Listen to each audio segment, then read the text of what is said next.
भरी भरी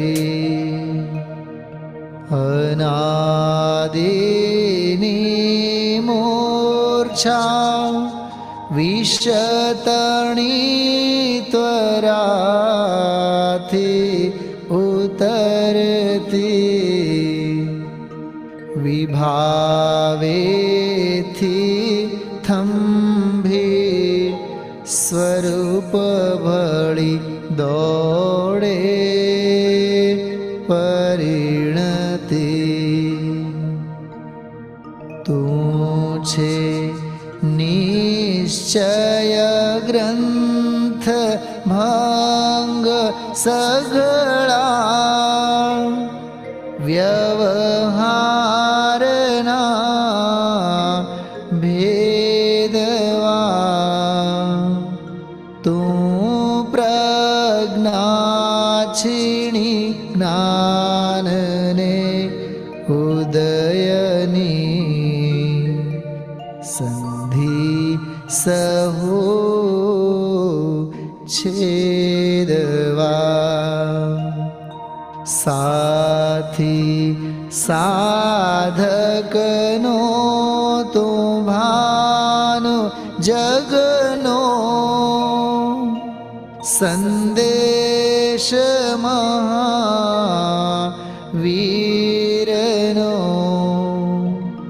विसामो भवक्लांतना हृदयनो तू पंथ मुक्ति तरणो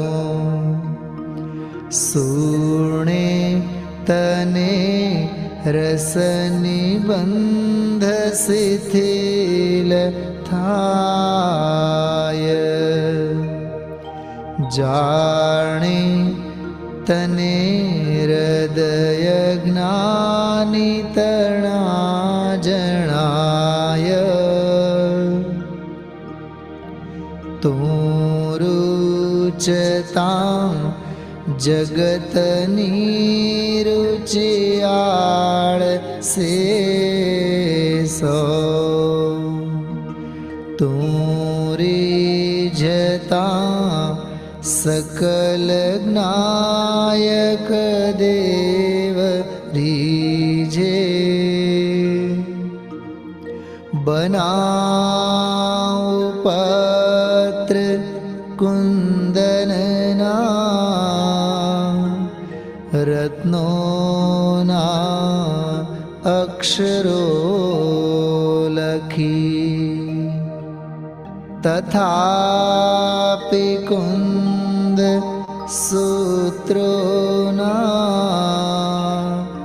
अंकाए मूल्यना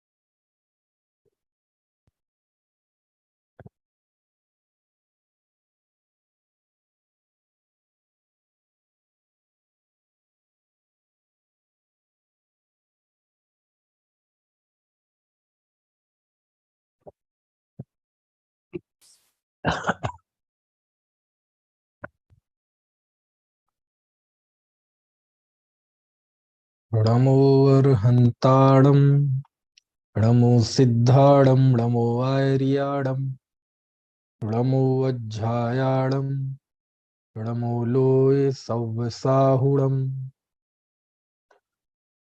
मंगलं भगवानो वीरो मंगलं गौतमो गणी मंगलं कुंदकुंदार्यो जैन धर्मोस्तु मंगलम् सर्वमंगलमांगल्यं सर्वकल्याणकारकं प्रधानं सर्वधर्माणां जैनं जयतु शासनम्।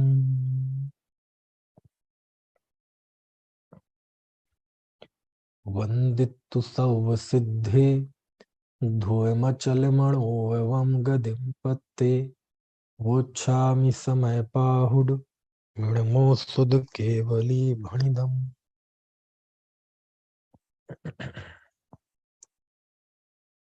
कलिकाल सर्वज्ञ आचार्य कुंद कुंद देव की अद्भुत रचना समय पाहुड़ सामने विराजमान है।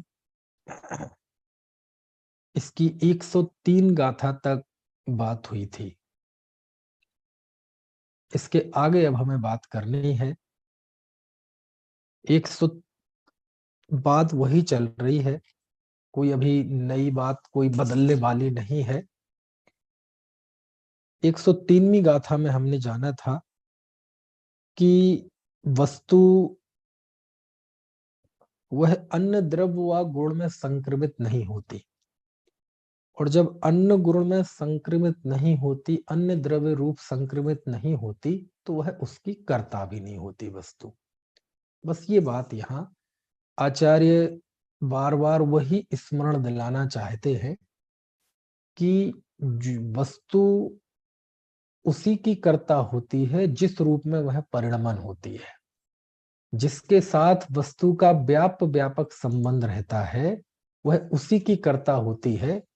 इस बात को आचार्य बार बार स्मरण दिलाते हैं, और इसमें भी वही दिला रहे हैं कि जब वह अन्य द्रव्य और गुण रूप संक्रमित नहीं होती है, जब संक्रमित होती नहीं है, तो वह उसकी कर्ता कैसे हो जाएगी। इस तरह से गाथा 103 तक ये बात चल रही थी। अब ये कर्ता कर्म के प्रसंग की 104 गाथा हम पढ़ते हैं। दव्य गुण से आदा णाकुणदिपोगलमयं हि कम्मं हि तम उभयं कुर्वन्तो तम हि कहम तस्य शोकत्ता। देखो क्या अर्थ हुआ। आदा शब्द कौन सा आया, आदा।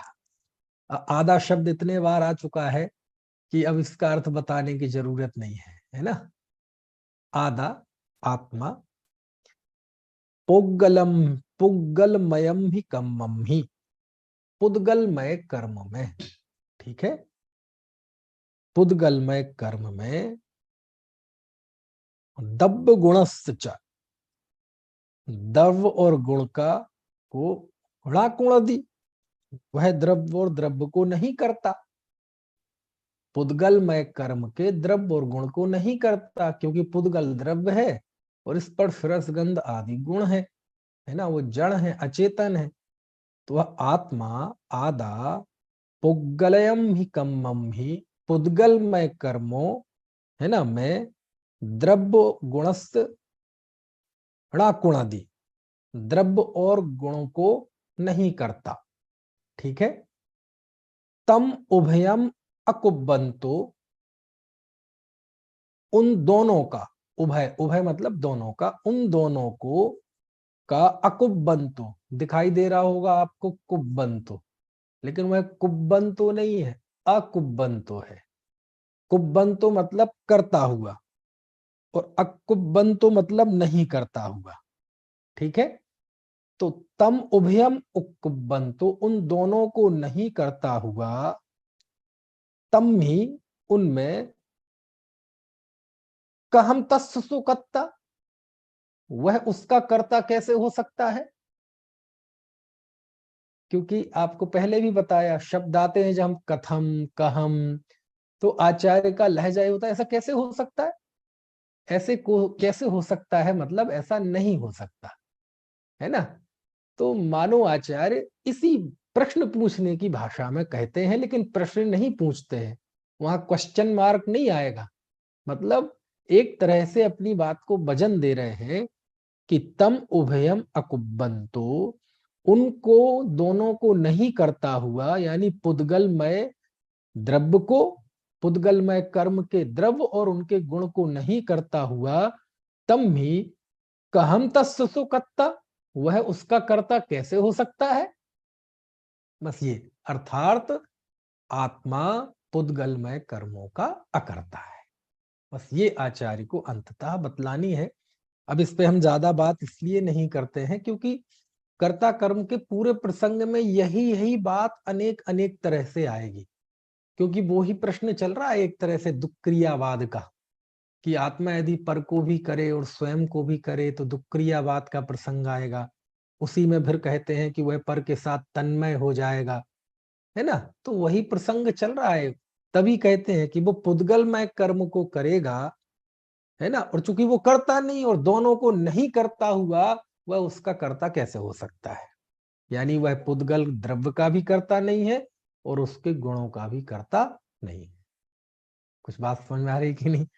ऐसी ये गाथा है, गाथा को ज्यादा लंबाएंगे नहीं। देखो एक बार फिर से गाथा का पाठ कर लेते हैं। दव्य गुणस्य य आदा णाकुणदिपोगलमयं हि कम्मं हि तम उभयमकुर्वन्तो तम हि कहम तस्य शोकत्ता। हिंदी हरि गीत पढ़ लेते हैं नीचे का। आत्मा करे नहीं द्रव्य गुण पुद्गलमयी कर्मो विषय, इन उभय को उनमें न करता क्योंकि तत्कर्ता बने, है ना। इस तरह से चलिए अब आगे बढ़ते हैं। प्रश्न फिर से वही खड़ा हो गया कौन सा, जो पहले से चल रहा है समय सार के साथ शुरू से ही जो एक प्रश्न जुड़ा हुआ है। और वह प्रश्न क्या है कि हे आचार्य देव, यदि ऐसा है तो फिर शास्त्रों में कर्ता क्यों कहा जाता है। बस वही घेर फेर के यहां से वहां से प्रश्न वही सामने खड़ा हो जाता है। हमें लोक में किसी का किसी को कर्ता कहें, हमें उसमें कोई वो उसको लेकर कोई प्रश्न नहीं है। दूसरे धर्म वाले ईश्वर को जगत का कर्ता करते कहते हैं, हमें उनसे भी कोई मतलब नहीं है। ठीक है, हमारा तो मुख्य प्रश्न ये है जो आचार्य कुंद कुंद के सामने सबसे बड़ा प्रश्न था कि हमारे ही शास्त्रों में कर्ता क्यों कहा, हमारे ही शास्त्रों में बंध का कर्ता जीव को क्यों कहा। क्योंकि यदि जीव बंधन का कर्ता नहीं है तो फिर मुक्ति का भी कर्ता नहीं है, संसार का कर्ता नहीं है तो मोक्ष का भी कर्ता नहीं है, आश्रव का कर्ता नहीं है तो संबर का भी कर्ता नहीं है। समझ में आए ना। क्योंकि आत्मा का यदि आप मोक्ष मानोगे तो मोक्ष मानने के पहले आपको बंधन मानना पड़ेगा। बंधन को माने बिना आप मोक्ष नहीं कह सकते कि आत्मा आत्मा ने मोक्ष किया, आत्मा ने कर्मों का नाश किया। हम सिद्धों की भक्ति करते इसलिए हैं क्योंकि उन्होंने 8 कर्मों का नाश कर दिया। तो यदि जीव बंध का कर्ता नहीं है तो मोक्ष का भी कर्ता नहीं ठहरेगा, लेकिन बंध का कर्ता तो शास्त्र में कहा है ना। तो ये एक बहुत बड़ा प्रश्न है और बार बार ये प्रश्न आता है कुंद कुंद देव के सामने। अब आप कहेंगे आपको कैसे पता आता है, आचार्य जवाब देते हैं ना बार बार। तो जब वो जवाब देते हैं तो पता चलता है कि कुंद कुंद देव के मन में ये बार बार प्रश्न आता है कि जब जब भी ये हम निष्कर्ष पे कहेंगे कि इस तरह आत्मा उनका कर्ता कैसे हो सकता है, तो फिर से हेर फेर के वही प्रश्न आ जाएगा कि फिर शास्त्रों में क्यों कहा है, और शास्त्रों में कहा है और आप कह रहे हैं कि कर्ता नहीं है, तो फिर उस बंधन का कर्ता कौन है। ये सारे प्रश्न खड़े हो जाएंगे कि नहीं। तो बंधन का कर्ता फिर कौन है, इसकी बड़ी मार्मिक चर्चा आगे कुछ गाथाओं में आएगी। लेकिन वो विषय आए उसके पहले कुछ गाथाएं आती हैं जहां आचार्य दृष्टांत के द्वारा ये बताते हैं कि यदि वह बंधन का कर्ता नहीं है जीव कर्मों के पुद्गल कर्म के, तो फिर कहते क्यों है शास्त्रों में लाखों जगह क्यों उसका वर्णन है। समझ में आए ना। अब बोलो, यदि कहा जाए कि जीव कर्मों का नाश नहीं करता, मुक्ति को प्राप्त नहीं होता, तो ये बात आपको अटपटी लगेगी कि नहीं लगेगी।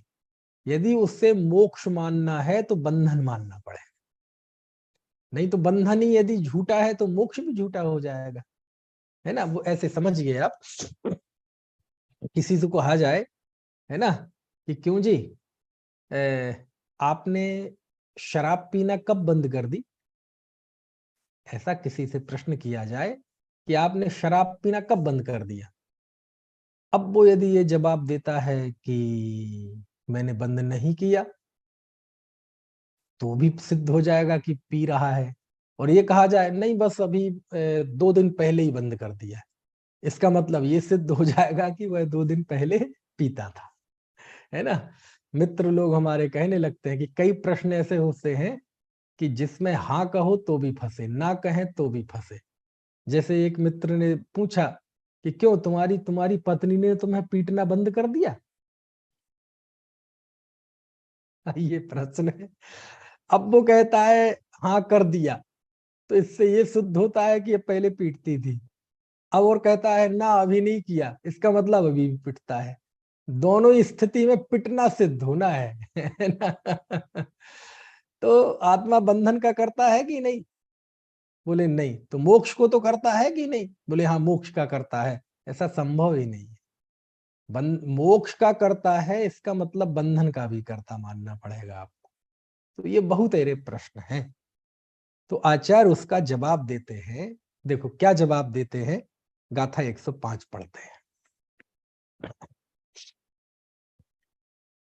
जीवम मिहेदुभूदे बंधस्य दुपस्सिदूण परिणामम जीवेण कदम कम्मम भण्डदि उभयारमेत्तेण।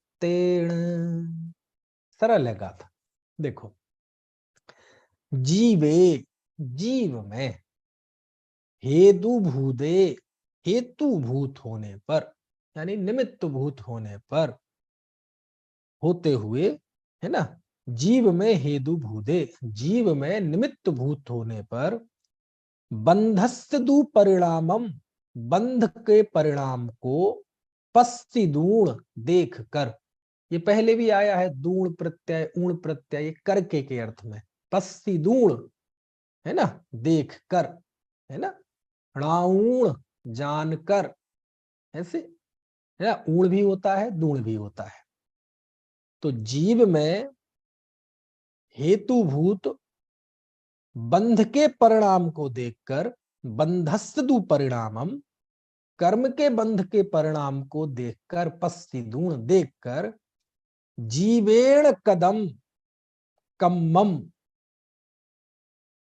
कर्म कम्मम, जीवेण कदम, जीव के द्वारा किया गया, भण्डदी कहते हैं, उभयार मेतेण, उपचार मात्र से। समझ में आए ना? मात्र उपचार से ऐसा कहते हैं कि जीव के द्वारा कर्म किया गया, जीवेण जीव के द्वारा, कम्मम कदम कर्म को किया गया, भण्डदी ऐसा कहते हैं, उभयार में तेड़ मात्र उपचार से, उपचार मात्र से ऐसा कहते हैं। उपचार मात्र का अर्थ यह है कि हकीकत में ऐसा है नहीं, उपचार मात्र से ऐसा कहते हैं। कितना बोलो कैसी स्पष्ट गाथा है। अभी तो आचार्य व्यवहार कह रहे थे, अब व्यवहार की जगह अब शब्द का प्रयोग कर रहे हैं उपचार मात्र, यानी आचार्य की दृष्टि में व्यवहार और उपचार ये एक ही बात है। क्योंकि इसी बात को पहले व्यवहार से कह रहे थे, अभी इसी बात को क्या कह रहे हैं, उपचार से कह रहे हैं। कैसा कि ये जीव निमित्त भूत, है ना, होने पर देखकर, है ना, कि यद्यपि जीव तो किसी का करता है नहीं, लेकिन जीव के परिणामों के निमित्त से, है ना, कर्म बंधन आदि होता है। तो ऐसा निमित्त भूत होने पर ऐसा कहा जाता है कि जीव ने एक कर्म को किया। ऐसा कहना क्या है, मात्र उपचार है। समझ में आया ना, मात्र उपचार है। क्यों? क्योंकि जीव हकीकत में कर्मों का करता नहीं है, निमित्त भी है। तो जीव के जो परिणाम है वो परिणाम निमित्त होते हैं। जिस जीव की बात चल रही है, शुद्ध निश्चय नय से वह जीव अकर्ता ही है ना। तो फिर कहते तो हैं जीव को कर्ता, उपचार मात्र है। उपचार मात्र मतलब कह लो, तुम कहोगे तो हम तुम्हारा बुरा नहीं मानेंगे, क्योंकि भगवान भी कहते हैं उपचार से। समझ में आए ना, क्योंकि वाणी तो स्यात रूप होती है, तो भगवान भी कहेंगे, ज्ञानी लोग भी, आचार्य परंपरा से कहा जाता है, तो तुम भी कह लो लेकिन वो उपचार है, वो वास्तविकता नहीं है, वो यथार्थ नहीं है ना, ऐसा। ठीक है, फिर से गाथा पढ़ देता हूं एक बार उसका अर्थ। जीवम्मि हेतु भूते, जीव में हेतु भूत, बंधस्त परिणामम, बंधस्त दु परिणामम, बंध के परिणाम को पस्ति दूण देख कर, है ना। देख कर का मतलब यहाँ आंखों से देख कर नहीं, उस स्थिति का अवलोकन करके, उस स्थिति का मूल्यांकन करके, जीवेण कदम कम्मम भंडदी, जीव के द्वारा वह कर्म किया गया, ऐसा कहते हैं। क्यों कहते हैं? उपयार में तेड़, मात्र उपचार से कहते हैं, उपचार मात्र है ये। समझ में आया ना, उपचार मात्र है। कितनी बड़ी बात है, बोलो आप, है। 156 इंच का कलेजा चाहिए इस बात को कहने के लिए। समझ में आया? यहाँ एक बात मैं बहुत समझ में नहीं आ रहा, मैं कहूं कि नहीं कहूं, बस आप उसे समझने की कोशिश करना, उसे कोई समालोचना मत समझना, है ना। व्यवहार के दो भेद होते हैं, हम हमारे विनीत भाई साहब बहुत एकदम समझ जाएंगे इस बात को, वो तो है ना। व्यवहार के दो भेद होते हैं, एक उपचरित, एक सद्भूत और एक असद्भूत। ठीक है, असद्भूत व्यवहार के फिर से दो भेद हैं, उपचरित और अनुपचरित। उपचरित असद्भूत व्यवहार में क्या आता है कि जीव, घट, पट, रथ, रुपए, पैसे, मकान, दुकान, यानी जो बिल्कुल जिनसे हमारा एक क्षेत्रावगाह संबंध नहीं है, उनके साथ जीव का संबंध दिखाना, वो आता है उपचरित असद्भूत में। ठीक है, और शरीर और कर्म के साथ आत्मा का संबंध दिखाना, क्योंकि जीव का इनके साथ संश्लिष्ट संबंध है ना। ये रूमाल के साथ जैसा संबंध है आत्मा का, वैसा कर्म के साथ नहीं है। आत्मा जहां जाएगा तो शरीर और कर्म जरूर जाएंगे, रूमाल नहीं जाएगा। कुछ बात समझ में आ रही कि नहीं है? रूमाल तो फट जाएगा, कहीं चला जाएगा, लेकिन कर्म रहेंगे। तो है दोनों ही संयोग संबंध, लेकिन एक में थोड़ा दूर का है और एक में नजदीक का है। तो शरीर और कर्म के साथ आत्मा के संबंध को काय में डाला जाता है? अनुपचरित असद्भूत व्यवहार नय में। कौन से नय में? समझने की पॉइंट पकड़ना, मैं क्या कहना चाहता हूं। कौन सा व्यवहार नय कहलाएगा? ये पहले आप दोनों में अंतर समझ गए? मेरा प्रश्न समझना आप, कि कर्म के साथ जीव का जो संबंध है वह कौन से नय का विषय है? बोले व्यवहार का। ये तो सही है। व्यवहार में भी कौन सा, सद्भूत की असद्भूत? असद्भूत, क्योंकि हकीकत ऐसी नहीं है। असद्भूत यानी वास्तविक नहीं है जो। तो कर्म और आत्मा का संबंध वास्तविक नहीं है, इसलिए वो असद्भूत व्यवहार नय का कथन है। असद्भूत के भी दो भेद होते हैं, एक उपचरित और एक अनुपचरित। तो कर्म के साथ जो आत्मा का संबंध है, इसको कौन से नय का विषय माना गया है? उपचरित की अनुपचरित? मैं आपको अनम्यूट करता हूं, आप लोग कुछ बताना, है ना। ये कौन से नय का विषय है, उपचरित की अनुपचरित? कर दिया मैंने आपके अनम्यूट। अनुपचरित। अनुपचरित, अनुपचरित। अब सब असद्भुत बिल्कुल वही कह रहे हैं, अनुपचरित 2 नंबर भी कह रहे, टीकाकार भी कहेंगे, मतलब और नए चक्रकार भी कहेंगे, लेकिन कुंद कुंद देव कह रहे हैं उपचार मात्र है। मैं ये बताना चाहता था आपको। अब कुछ बात समझ में आई विनीत भाई साहब? बात पकड़ में आएगी नहीं? नए चक्रकार कह रहे हैं कि कर्म और आत्मा का संबंध कौन सा कथन है? ये अनुपचरित असद्भूत का कथन। आचार्य कह रहे हैं उपचार मात्र, निमित्त मात्र मानने को भी तैयार नहीं। हाँ, वो कह रहे उपचार है, तो जिसे नए चक्रकार अनुपचरित में डाल रहे हैं, मूल गाथा में कुंद कुंद देव कह रहे हैं जीव कर्म का करता है, उपचार है। समझ में आया? ऐसा क्यों? अंशुल भाई, प्रश्न समझ में आ गया मेरा? ऐसा क्यों? ऐसा क्यों है आखिरकार? ऐसा इसलिए है कि आचार्य कुंद कुंद को नए निश्चय नए व्यवहार नए के भेदित करने में कोई इंटरेस्ट नहीं है, उन्हें कोई रुचि नहीं है, बिल्कुल उन्हें कोई मतलब नहीं है इन चीजों से कि व्यवहार नए सद्भूत की असद्भूत और अशुद्ध निश्चय नए की शुद्ध निश्चय नए। वो तो सीधे एक थीम पर चले हैं, एक थीम पर चले हैं। कैसे? जो शुद्धात्मानुभूति कराए बस वो शुद्ध नए, और जो उसमें बाधा पैदा करे वो अशुद्ध, बस खत्म बात, वो व्यवहार। अब तुम नए चक्रकार और व्याख्याकार करते रहो, शुद्ध नए अशुद्ध नए, ये असद्भुत व्यवहार है सद्भुत व्यवहार नए है।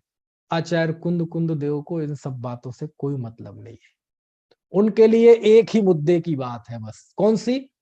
तम एयत महत्तम दाये हम अपड़ो सभी बेड़ यदि दायेज पमाणम चुक्केज छलम लांघे तब्बम। मैं उस एकत्व भक्त को आत्मा के निज वैभव से दिखाऊंगा, बस उनका ये संकल्प है। और उसमें जो हो वो शुद्ध नए, और उसमें जो बाधा करे वो व्यवहार नए। उनके लिए अशुद्ध नए कहो, व्यवहार नए कहो, उपचार कहो, ये कोई तीन चीजें नहीं है, सब व्यवहार है, सब उपचरित की अनुपचरित। अब तुम सड़े, कभी कभार ऐसा होता है ना कि आप बाजार गए, पत्नी का फोन आया महाप्रज्ञ जी कि हाँ आप जब ऑफिस या दुकान से लौटे तो आपको यदि समय मिले तो आप 1 किलो टमाटर ले आइएगा, है ना। अच्छा विनीत जी, एक ऐसी पूछ लेता हूँ नितिन जी, पत्नी जब फोन करके ये कहती है कि समय मिले तो 1 किलो टमाटर ले आना, तो ऑप्शन देती है वो कि समय मिले तो ऑप्शन देती है, वो तो ऑप्शन देती है लेकिन आप ऑर्डर जैसा मानते हैं उसे उसका ऑर्डर होता है ना। खैर एज ए पति सब समझ सकते हैं इस चीज को। अब आप बाजार गए, अब बाजार में टमाटर तो छट चुके थे, आने में देर हो गई। अब एक ठेले पे कोई टोकरी में बेकार से टमाटर रखे हैं, तो यद्यपि वो लेने लायक नहीं है लेकिन अब पत्नी का ऑर्डर है, बिना टमाटर लिए पहुंचेंगे तो भले ही ऑप्शन दिया है, वो भूल जाएगी मैंने ऑप्शन दिया था कि टाइम मिले, तो आप एक बार कह के देखो कि टाइम ही नहीं मिला समझ में आया ना। तो आप क्या करेंगे भैया, उस जो बेकार से टमाटर है उसके ही 2 भेद कर लो, अच्छे बुरे। एक जो कम सड़े और एक बिल्कुल सड़े तो जो कम सड़े हैं पिच्चे पिच्चे से पुचके पिचके से उनको छांट लो, है ना। उन्हीं बेकार में से अभी तत्काल में प्रयोजन मान जान के उनमें से थोड़े भेद कर लो, ये जो है ना कुछ कम सड़े कुछ ज्यादा सड़े अलग कर दो, कुछ भले ही वो एकदम पक से गए हो पिचपिचा भी गए, ले चलो काम तो हो जाएगा समझ में आया ना। बस ऐसे ही है। कुंद आचार्य कहते हैं जो शुद्धात्मानुभूति में बाधा करे वो सबको एक पोटली में बांध के फेंक देते हैं कि ये व्यवहार है। फिर हम आप करते हैं उसी में से, फिर कुछ कम सड़े कुछ ज्यादा सड़े छांटते हैं। कैसे छांटते हैं कि जिनके साथ आत्मा का संश्लिष्ट संबंध ही नहीं है, ऐसे घटपट रथ आदि, उनको आत्मा का कहना ये उपचरित असद्भुत व्यवहार, कर्म को आत्मा का कहना ये अनुपचरित असद्भुत व्यवहार नए, रागादि का कर्ता आत्मा को कहना ये उपचरित सद्भुत, और गुण भेद और शुद्ध पर्यायों को आत्मा का कर्ता कहना, ये आत्मा को उनका कर्ता कहना, ये अनुपचरित सद्भुत व्यवहार नहीं। आचार्य नहीं, तुम टमाटरों में कम सड़े ज्यादा सड़े मत छांटो, समझ में आया ना ये सब व्यवहार का वक्तव्य है, तुम अपने दिमाग लगाते रहना, समझ में आया। ऐसा है। आचार्य कहते हैं बस एक शुद्धात्मा है, उस ओर जो ले जाए बस वो निश्चय है, बाकी सब व्यवहार है, वो बाकी सब व्यवहार है। और यहां तो क्या कहते हैं, उपचार है यानी जे कर्म का कर्ता कर्म के साथ जीव के संबंध को नए चक्रकार कह रहे हैं अनुपचरित सद्भूत व्यवहार नए का कथन, लेकिन आचार्य अनुपचरित सद्भूत असद्भूत ऐसा कोई भेद नहीं करते, वो तो सीधे कहते हैं ओ यार में तेड़े, ये तो उपचार है बस।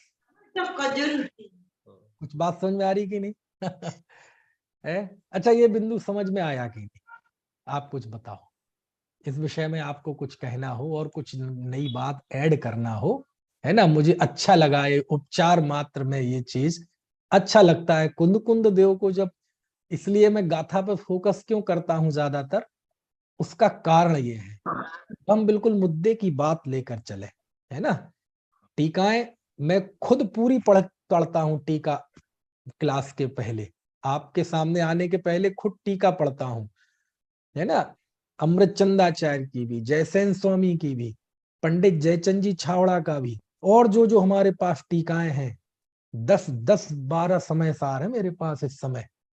अनुशीलन भी, अनुशीलन में गुरुदेव का भी रहता है हर गाथा में, नाटक समय सार भी, है ना? ये मतलब जो जो हमारे पास उपलब्ध है शक्ति के अनुसार सब पढ़ता हूं, लेकिन आपको बताता गाथा हूं। क्यों बताता हूं? क्योंकि वो व्याख्या तो आखिरकार सब गाथाएं की है ना, आखिर हमें पहुंचना तो गाथा पे है ना। अब देखो गाथा में जाओ आप, आचार्य के उपचरित अनुप तुम करते रहना ये कसरत। मेरी दृष्टि से तो जीव कर्म का करता है, ये अनुपचरित व्यवहार व्यवहार नहीं, ये सब उपचार है। ये सब क्या है? उपचार है, ये सब व्यवहार है। मतलब ये दृष्टि में लेने लायक नहीं। समझ में आया? उपचार व्यवहार ये शब्द है, भाव क्या है? भाव ये है कि ये दृष्टि में लेने लायक नहीं है ना? ऐसा है। कितना बढ़िया, देखो, जीवम मिहे दुभूदे बंधस्य दुपस्सिदूण परिणामम जीवेण कदम कम्मम भंडदि उभयार मेत्तेण। जीव में हेतुभूत बंध के परिणाम को देखकर कर्म जीव ने किया, ऐसा उपचार मात्र है, ऐसा कहना उपचार मात्र है। ठीक है?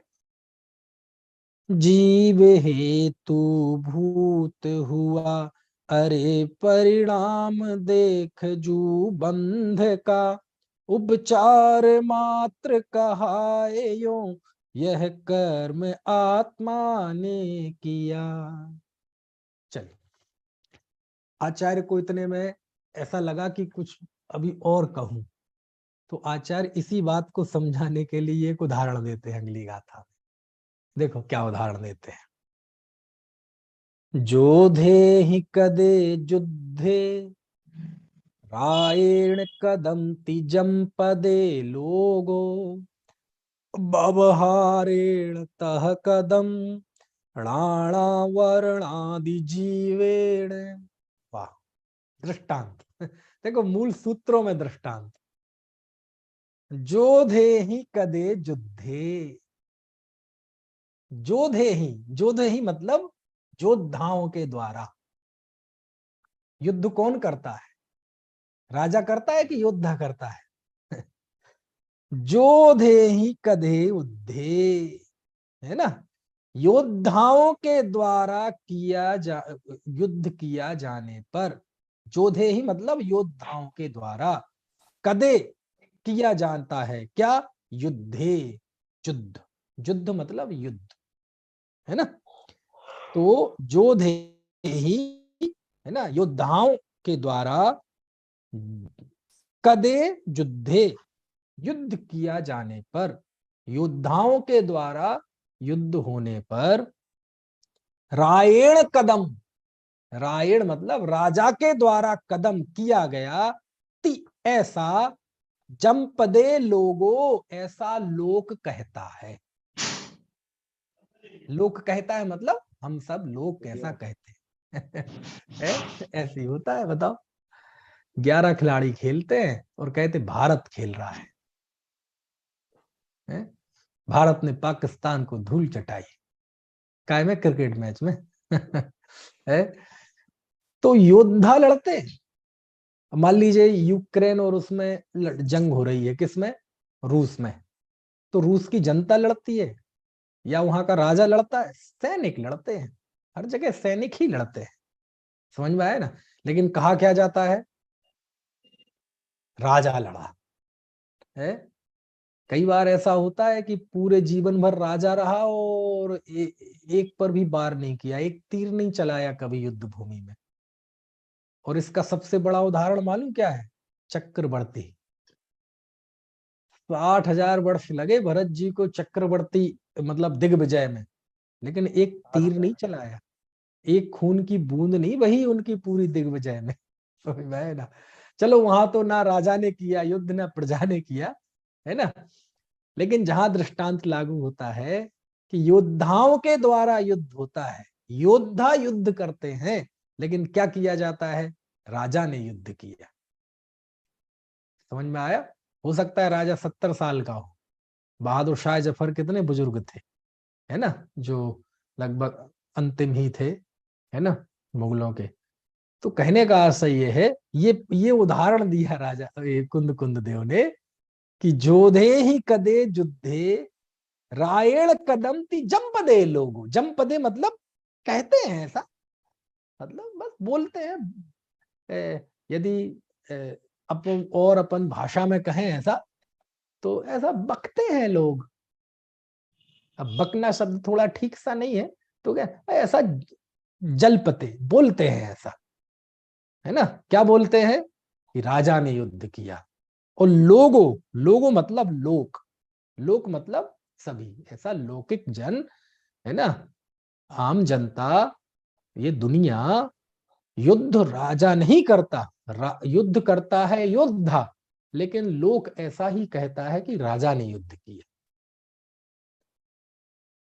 अब देखो, जो बात को मैं कह रहा था ना, आचार्य की दृष्टि से उपचार और व्यवहार एक ही शब्द है।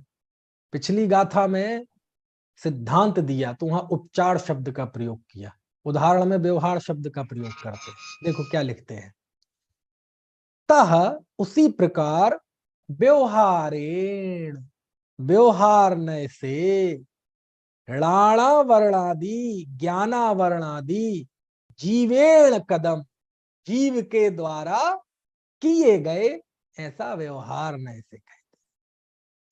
वही बात, कोई नई बात नहीं आई। बार बार जगह आचार्य व्यवहार को उपस्थित करते हैं, व्यवहार न है, ये व्यवहार न है, ये व्यवहार न है, बस वही बात यहाँ है। लेकिन बस नया क्या है, दृष्टांत नया है कि वो जैसे योद्धा युद्ध करते हैं, लेकिन कहा जाता है कि राजा ने युद्ध किया, ऐसे ही कर्म का कर्ता तो पुद्गल द्रव्य है, लेकिन व्यवहार से कहते हैं कि जीव ने की, है ना। तह उसी प्रकार जीवेण, जीव के द्वारा ऋणा वर्णादि कदम ज्ञाना वर्णादि कर्म किए गए, व्यवहारेण, व्यवहार न से ऐसा कहते हैं। इसी बात को पिछली गाथा में क्या कहा था, उवयार में तेड़, उपचार से ऐसा कहते हैं। समझ में आया? उसी बात को उदाहरण से समझाया तो उदाहरण में व्यवहार कर, यानी आचार्य की दृष्टि में व्यवहार कहो उपचार कहो सब एक ही बात है ना। व्यवहार में भेद करते रहना, सद्भूत असद्भूत ये और वो, कहते हमारी दृष्टि में सब व्यवहार है, सब उपचार है। दुनिया में एक ही काम है, मैं शुद्धात्मा हूं, बस ये ही एक कार्य है, ये ही करने लायक है, ये ही निश्चय है। इसके अलावा जो कुछ है वो सब उपचार है। है ऐसा है, क्या बढ़िया है। जोधे ही कदे युद्धे रायेण कदम तिजम पदे लोगो भवहारेण तह कदम ऋणा वर्णादि जीवेण। ठीक है, जंप दे मतलब ऐसा बोलते हैं लोग। लोगो मतलब, लोगों का मतलब लोग नहीं है ना। लोगों का मतलब लोग नहीं है। आजकल हिंदी में जो लोग शब्द का अर्थ होता है वो तो इस अर्थ में होता है, लोग लुगाई, मतलब लोग मतलब पुरुष। यहाँ लोग मतलब लोक, दुनिया। और लोक में स्त्री पुरुष दोनों ही आते हैं। समझ में आया ना। है जैसे णमोकार मंत्र में है, णमो लोए सव्व साहुणम, तो वो ही लोए है ना, लोक। तो लोगो, लोक, जमपदे, ऐसा कहते हैं व्यवहारी जन। लोक मतलब इस दुनिया में रहने वाले लोग, कि रायण कदमती, राजा ने ऐसा किया, ऐसा कहते हैं। जबकि युद्ध कौन करता है? योद्धा युद्ध करते हैं, है ना। ऐसा अभी मान लीजिए कोई लड़ाई हो जाए तो मोदी जी लड़ेंगे युद्ध, रक्षा मंत्री लड़ेंगे युद्ध, करेंगे युद्ध ना, कोई नहीं करेगा। यहाँ तक कि बड़े बड़े जो कमांडर होते हैं, जो जो सेना प्रमुख होते हैं, वो भी नहीं उतरते भूमि पर। समझ में है ना। बिल्कुल स्पॉट पे, वो जो बॉर्डर पे या जो रणभूमि में तो बिल्कुल सैनिक होते हैं, है ना। ऐसा योद्धा करे जहाँ युद्ध वहां वह भूप कृत जन गण कहें, त्यों जीव ने ज्ञानावरण आदिक किए व्यवहार से। ठीक है, बड़े आगे। अब देखो इसी बात को और कहते हैं, कोई नई बात नहीं है, आचार्य इसी बात को और दोहराते हैं। अभी जब मैं गिरनार में व्याख्यान कर रहा था कि जहां जहां भी परमार्थ से दूसरा पक्ष शास्त्रों में आता है और वहां से प्रश्न खड़ा होता है, तो वहां वहां आचार्य कहते हैं ये व्यवहार का कथन, ये व्यवहार का कथन है। तो वही मंच पर ही किसी ने बताया कि ये बात कुंद कुंद देव ने 20 जगह लिखी है। कितनी जगह लिखी है? समय सार में 20 बार ये कहा है कि ये व्यवहार है, ये व्यवहार है। देखो अब अगली गाथा, यही बात है। उपादेदि करे दिया, बंधदि परिणाम एदि गृह्ण दिया, आदापोगल दव्वम भवहारणयस्तवत्तव्वम। उपादेदि उत्पन्न करता, करेदि करता है, बंधदि बंधन करता है, परिणामयदि परिणमाता है, गृह्णदि ग्रहण करता है, पुग्गल दब्बम पुद्गल द्रव्य को, आदा आत्मा। ठीक है, ये 1.5 लाइन हो गई। क्या अर्थ हुआ? आदा आत्मा, पोगल दब्बम पुद्गल द्रव्य को, उपादेदि उत्पन्न करता है, करेदि करता है, बंधदि बंधन करता है, परिणामयदि परिणमन कराता है, गृह्णदीय और ग्रहण करता है, व्यवहारणयस वक्तव्यम, ये व्यवहार नय का वक्तव्य है। समझ में आया ना। मैं ज्यादा विश्लेषण इसलिए नहीं कर रहा हूं क्योंकि वही बात बार बार अलग अलग शब्दों में आचार्य कह रहे हैं। देखो 3 लगातार गाथाओं में कहा व्यवहार है, उपचार मात्र है, व्यवहार है? इस जब मैं एक विषय मेरा सुना होगा शायद आपने, समय सार चुनौतियां एवं दृष्टि, उसमें मैंने समय सार को लेकर कुंद कुंद आचार्य के मन में क्या चुनौतियां थी उस पर 8-10 व्याख्यान है। उसमें ये बार बार मैंने बताया कि कुंद कुंदाचार्य के मन में सबसे बड़ी चिंता ये थी कि जब मैं पारमार्थिक तत्व उपस्थित करूंगा तो पूर्वाचार्यों द्वारा जो सिद्धांत ग्रंथ लिखे गए वो कथन बार बार इस परमार्थ के सामने लाकर खड़े कर देंगे लोग। ये बहुत सबसे बड़ी चुनौती थी कि यहाँ आचार्य ने कहा जीव कर्म का करता नहीं, और वो व्यक्ति सामने खड़े हो जाएंगे, आचार्य जवाब दो जवाब दो जवाब दो। अभी हम षटखंडागम में पढ़ के आ रहे हैं कि जीव कर्मों का करता है, क्या जवाब है? ये बहुत बड़ा प्रश्न था और ये उनको मन में सबसे बड़ी चुनौती थी। तो लोग प्रश्न पूछते हैं कि भाई साहब आपको कैसे पता है? तो आपको क्या पता, आपको नहीं दिख रहा। मेरी बात समझ में आई कि नहीं? जब वो सारा सारा पढ़ के जब मूल्यांकन करके बता तो सबको आश्चर्य लगता है कि मैंने भी 4-4 बार पढ़ा समय सा, मुझे तो ऐसा कहीं समझ में नहीं आया कि आचार्य कुंद कुंद के सामने एक बहुत बड़ा प्रश्न था। पढ़ो ना, देखो 3-3 गाथाओं में उदाहरण दे दे के कह रहे उपचार है, व्यवहार है। क्यों कह रहे हैं? कह दिया ना एक बार बस। बहुत बड़ा प्रश्न है, बार बार प्रश्न करेगा जीव, शास्त्र को लेकर सिद्धांत को उपस्थित करेगा, 8 कर्मों को, रूपणाओं को उपस्थित करेगा। बहुत बड़ा प्रश्न था। अब आचार्य को एक काम करना था कि कैसे हम परमार्थ उपस्थित करें और कैसे पूर्वाचार्यों का सम्मान भी बरकरार रखें। हम ये भी नहीं कह सकते कि वो झूठ कह रहे हैं पूर्वाचार्य। क्यों? क्योंकि वो जो कह रहे हैं वो भी सर्वज्ञ प्रणीत है, और मैं वो कह रहा हूं वो भी सर्वज्ञ प्रणीत है। बातें दोनों बिल्कुल विरुद्ध है, लेकिन विरुद्ध दिखाई देते हुए भी विरुद्ध है नहीं। वो व्यवहार का कथन है, ये परमार्थ का कथन है। वो संयोग का कथन है, ये स्वभाव का कथन है। वो ज्ञान का गेय है, ये दृष्टि का विषय है। वो गेय तत्व है, ये ध्येय तत्व है। तो क्या करें, पूर्वाचार्यों का सम्मान भी रहे और हम अपनी बात भी कह सके पारमार्थिक तत्व। तब आचार्य बार बार कहते हैं, भैया मम्या को ममयावरे की मत बता। समझ गए? मम्मा को ममयावरे की मत बताओ। आई नो वेरी वेल, बहुत अच्छी तरह पढ़ रखे हमने सिद्धांत, मुझे मत बताओ भाई। तो पढ़ रखे तो फिर क्यों बात, क्या बात हो गई आचार्य? व्यवहार है, उपचार है। समझ में आया ना? ये शैली है कुंदकुंदाचार्य की। और जब 20-20 बार वो कहते हैं व्यवहार है, व्यवहार है, व्यवहार है, अरे कह तो दिया व्यवहार है। जैसे मान लो आचार्य तो बड़ी शिष्ट भाषा में लिख रहे हैं, आचार्य तो आचार्य हैं। मान लीजिए हम आप जैसे कच्चे व्यक्ति हों और कोई सामने प्रश्न खड़े, तो एक बार तो व्यवहार है भैया, व्यवहार है। कह दिया ना व्यवहार है, कह दिया, मतलब कहीं ना कहीं हमारे आक्रोश बढ़ता जाएगा। अरे तुम्हें समझ में नहीं आया व्यवहार है? कुछ बात समझ में आ रही कि नहीं? कुंद देव के सामने भी ऐसी परिस्थिति है। वो जब जब कहेंगे कि जीव कर्म का कर्ता नहीं है, तब तक सामने वाला प्रश्न खड़ा करेगा कि शास्त्र में क्यों लिखा। तो जब जब तुम प्रश्न खड़ा करोगे तब तब आचार्य फिर से यही कहेंगे। क्या कहेंगे? व्यवहार है, उपचार है। तो झूठ है क्या? अजीब बात है।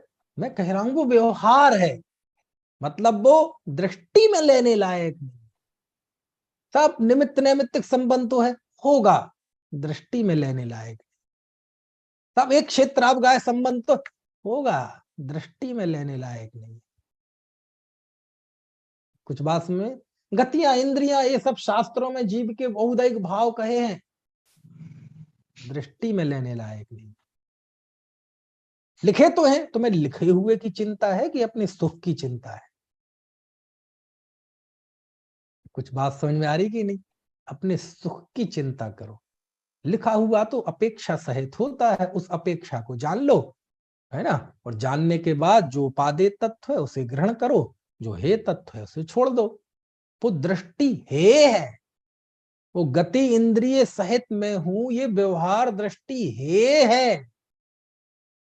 हेता हमें प्रतिपादित करनी है, आचार्य कह रहे हैं। तुम 10, 50, 100, 200, 500 बार प्रश्न करोगे तो हमारा एक ही जवाब होगा, क्या? व्यवहार है, व्यवहार है। जब गुणस्थान आदि को व्यवहार कर दिया तो ये तो कर्म तो क्या है? समझ में आया ना? ऐसा है, बहुत अच्छा। देखो एक और बात बताएं, आपको ध्यान होना चाहिए। जब पंडित टोडरमल जी मोक्ष मार्ग प्रकाशक लिखते हैं, तो जब अध्यात्म की बात आती है तो मालूम वो क्या लिखते हैं? अध्यात्म तो आत्मख्याति विषय है। क्या लिखा? कि आपको अध्यात्म देखना हो तो आत्मख्याति में देखें, समय सार नहीं। क्या लिखते हैं? आत्मख्याति। इसका मतलब क्या हुआ? समय सार और आत्मख्याति में टोडरमल जी को पता था, भेद विज्ञान था। समझ में आया ना? हालांकि एक आध जगह तो ऐसा भी है कि वो कलश उद्धृत करते हैं अमृतचंद स्वामी का और लिखते हैं कि समय सार में ऐसा कहा है। अब दोनों ही स्थल है, लेकिन जहां ये स्थल है कहते अध्यात्म तो आत्मख्याति में है। अब मैं सोचता हूं वो ये नहीं लिखते कि समय सार में है, आत्मख्याति में है। तो मैं सोचने पे मजबूर हो गया कि आत्मख्याति है तो समय सार की ही टीका, तो मूल का नाम ना लेके वृत्ति का टीका का नाम क्यों लेते हैं? ये कहे ना। हम भी कहते देखो शुरुआत में कि आज कलिकाल सर्वज्ञ आचार्य कुंद देव की सर्वश्रेष्ठ आध्यात्मिक रचना समय सार सामने विराजमान है। और वो कह रहे अमृत आत्मख्याति। तो एक कारण मैं आपको इसी प्रसंग में बताता हूं। कैसे प्रसंग में? जैसे आचार्य यहां कह रहे हैं, जैसे 105वीं गाथा में कहा कि उपचार है, 6वीं 106 गाथा में कहा व्यवहार है, 107वीं गाथा में फिर कहते हैं कि ये व्यवहार है। कुंद कुंदाचार्य तो व्यवहार कह के फिर भी थोड़ी इज्जत दे रहे हैं कि चलो एक नए है, वो बात अलग है, वो दृष्टि में लेने लायक नहीं है। लेकिन जब हम आचार्य अमृतचंद देव के चरणों में जाते हैं, किनके? तमाल्ला बात को, बहुत मजेदार, बहुत आनंददायी बात आ रही है। जब आचार्य अमृतचंद देव के चरणों में जाते हैं तो वो ये नहीं कहते ये व्यवहार है, ऐसा नहीं कहते अकेला व्यवहार है। वो मालूम क्या कहते हैं? वो आचार्य कुंद कुंद से थोड़ा सा आगे जाकर, एक कदम आगे जाकर मालूम क्या लिखते हैं? वो लिखते हैं 105वीं गाथा की टीका देखना आप। पौद्गलिक कर्म आत्मा ने किया, ऐसा निर्विकल्प विज्ञान घन स्वभाव से भ्रष्ट विकल्प परायण अज्ञानियों का विकल्प है। वह विकल्प उपचार ही है, परमार्थ नहीं। क्या आचार्य केवल इतना ही कहते व्यवहार है? अमृतचंद आचार्य केवल व्यवहार है इतना कहने में उन्हें तसल्ली नहीं हो रही। वो मालूम क्या कहते हैं? ये निर्विकल्प विज्ञान घन स्वभाव से भ्रष्ट, समझ में आया ना? निर्विकल्प विज्ञान घन स्वभाव से भ्रष्ट। अंतिम लाइन देखो 105 गाथा की टीका अमृतचंदाचार्य की। विकल्प परायण अज्ञानियों का विकल्प है। किसका विकल्प है? अज्ञानियों का विकल्प है। आचार्य कुंद कुंद तो थोड़ा सा है ना, अभी 3rd डिग्री नहीं दे रहे।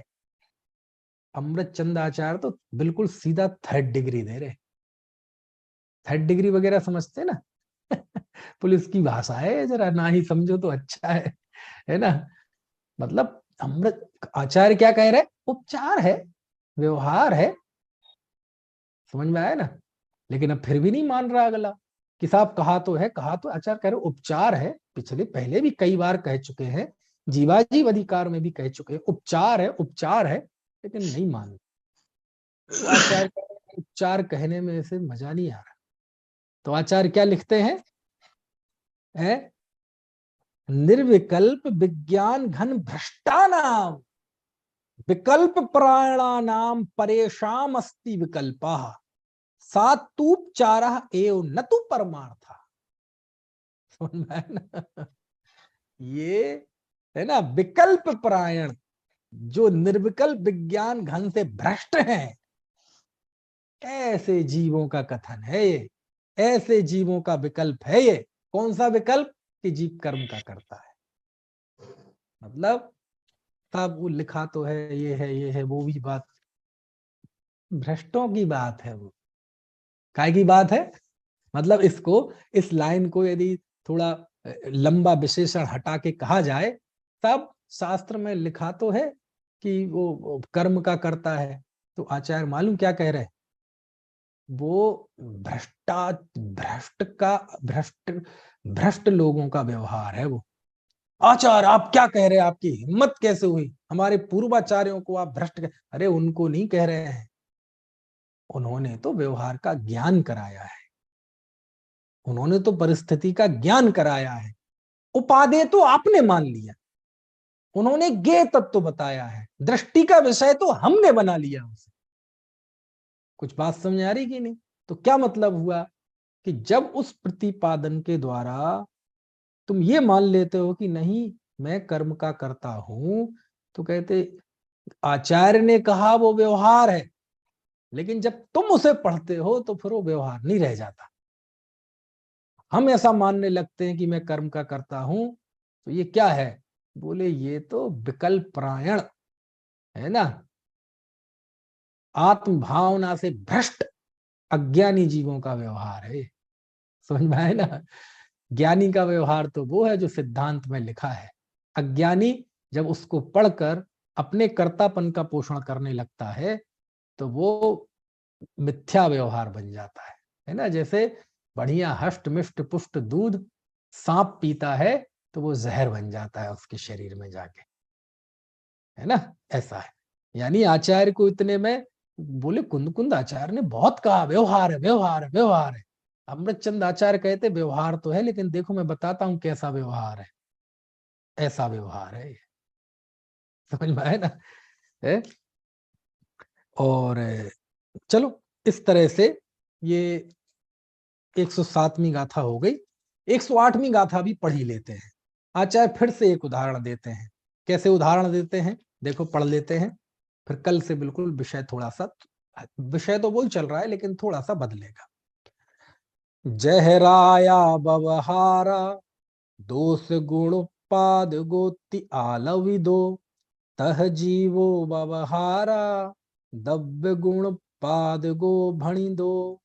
जह जिस प्रकार, उदाहरण, राया, राया मतलब राजा, बवहारा दोष गुण पागदोति आलव दो, जैसे राजा को व्यवहार से दोष गुणों का उत्पादक इति आलविदो ऐसा कहते हैं। आलविदो मतलब ऐसा बोलते हैं।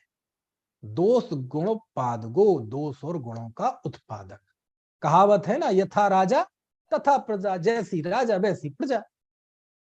तो कहते भैया राजा भ्रष्ट है तो जरूरी है प्रजा भ्रष्ट होगी, राजा बढ़िया है तो जरूरी है प्रजा बढ़िया होगी, राजा ईमानदार है तो सारे ईमानदार होंगे, मोदी जी ईमानदार हैं तो जरूरी है उनकी सारी जनता और मंत्री ईमानदार होंगे। आप समझ में आए। लेकिन फिर भी कहते हैं यथा राजा तथा प्रजा, तो व्यवहार है। बोले लोक में कहते हैं ऐसा, हो सकता है ये कुंदेव के समय इस तरह की चलती होगी, तब उन्होंने लिखा कि जैसे राजा को, है ना, दोष गुणों का उत्पादक कहा जाता है, ये व्यवहार है। जह राया जैसे राजा, बबहारा व्यवहार से, आलविदो कहा जाता है। क्या कहा जाता है? राया दोष गुण उत्पादको, राजा दोषों का और गुणों का उत्पादक है, ऐसा व्यवहार से कहा जाता है। तह उसी प्रकार, जीवो जीव, दब्ब गुण पादगो, दब्ब और गुणों का उत्पादक, व्यवहारा भणी दो, व्यवहार ने से कहा जाता। कोई बात है, कोई नई बात नहीं है। आचार्य ने बस उदाहरण चेंज कर दिया। वहां युद्ध का उदाहरण दिया था, यहाँ यथा राजा तथा प्रजा, इस बात का उदाहरण दिया। निष्कर्ष क्या निकला? निष्कर्ष ये निकला कि आत्मा पुद्गल कर्म का कर्ता नहीं है। और कहते हैं शास्त्र में तो वो क्या है? व्यवहार है, उपचार है, दृष्टि में लेने लायक नहीं है।